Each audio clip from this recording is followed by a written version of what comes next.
Сәлеметсіңдер ме балалар? Әдебиет 13-ші сабақ. Бүгінгі сабақта біз Асан Қайғының жерге айтқан сыны аңызы туралы танысатын боламыз. Сабағымыздың мақсаты эпикалық шығармалардағы автор бейнесін анықтау болып табылады. Балалар, сендерге сұрақ.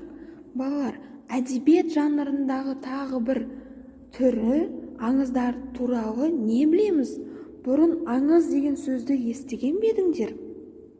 Ендеше осы сұраққа бірге жауап берейік. Аңыз деген халық ауыз әдебиетінің жанры. Оқиғасы шындық өмірден алынады. Аңыз әңгімелер тарихта болған белгілі бір адамдардың атымен, іс-әрекетімен байланысты туады. Оқиға желісі күнделікті өмірде кездесетін қарапайым сюжетке құрылған аңыз әңгімелерде ертегілердегідей әсіре қиялдау көп кездеспейді дейді. Ендеше қарапайым тілмен түсіндіріп берейін. Балалар, аңыз дегеніміз ол шын мәнінде өмірде болған адам туралы әдеби шығарма болып табылады екен. Біз осыған дейін ертегілерді оқып келдік қой, ертегілердегі кейіпкерлер көбінесе бізде қиялдан, ойдан туған, яғни фантастикалық құбылыстағы кейіпкерлер болатын. Ал аңыз әңгімелерде мүлдем ондай болмайды. Яғни аңыз әңгімеде міндетті түрде өмірде болған, шынымен де өмір сүрген тарихи тұлға туралы арнайы әдеби шығарма жазылса, ол аңыз деп аталады екен балалар. Ал ендеше бүгінгі сабағымыздың негізгі тақырыбы ол Асан Қайғы. Ендеше сендерге Асан Қайғы туралы қысқаша дерек ұсыну үшін мына видео сілтемені ұсынайын. Балалар, видео сілтемені барлығымыз бірге зейін қоя отырып көрейік. Асан Қайғы атаңызға айналған жырау, өз заманының қайраткері, философ. Ол 14-ші ғасырдың соңы мен 15-ші ғасырдың басында өмір сүрген. Асан Қайғы қазақ ордасы құрылған кезде Керей мен Жәнібек хандардың ақылшысы болған.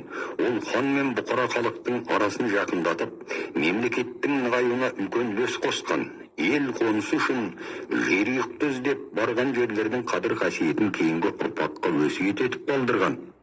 Оның Асан Қайғы аталуы да осы істері мен сөздеріне байланысты. Асан шығармалары адамдық негізгі имандылық пен сабақтасатындығын дәлелдей, ел бірлігі арқылы мұратқа жету Асан толғауларының асыл діңгегі. Бұл заманда неғарып атты толғауында өз пайымдауын тіршіліктің берекелі болуы, жаратылыс гармониясының сақталуымен байланысты екендігін әрқашан еске салып отырады. Бақытқа кедергі ағайын мен ел арасындағы бітімсіздік, ондағы мүдде алшақтығы, қасиет кенжелігі, сөйлесу қағидасының бұзылуы.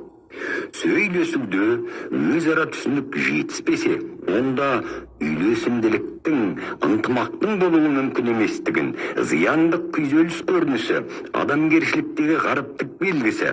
Жырау танымында адам мен табиғат арасындағы үйлесімділікті бұзбай, ғарыптыққа жеткізбеген елдің болашағы зор.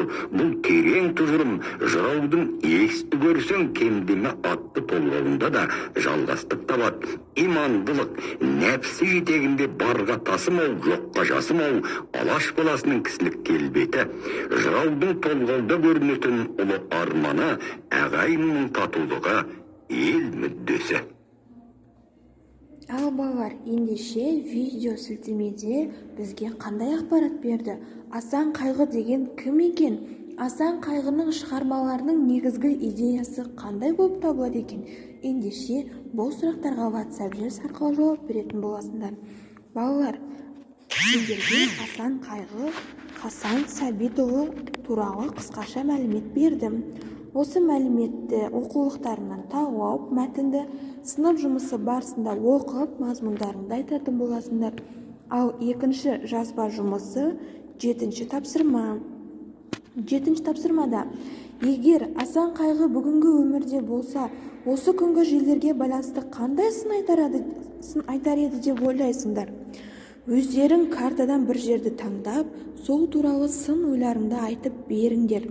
Ендеше осы екі сұраққа біз WhatsApp желісі арқылы жауап беретін боламыз. Кері байланыс жасау үшін WhatsApp желісіне шығайық балалар.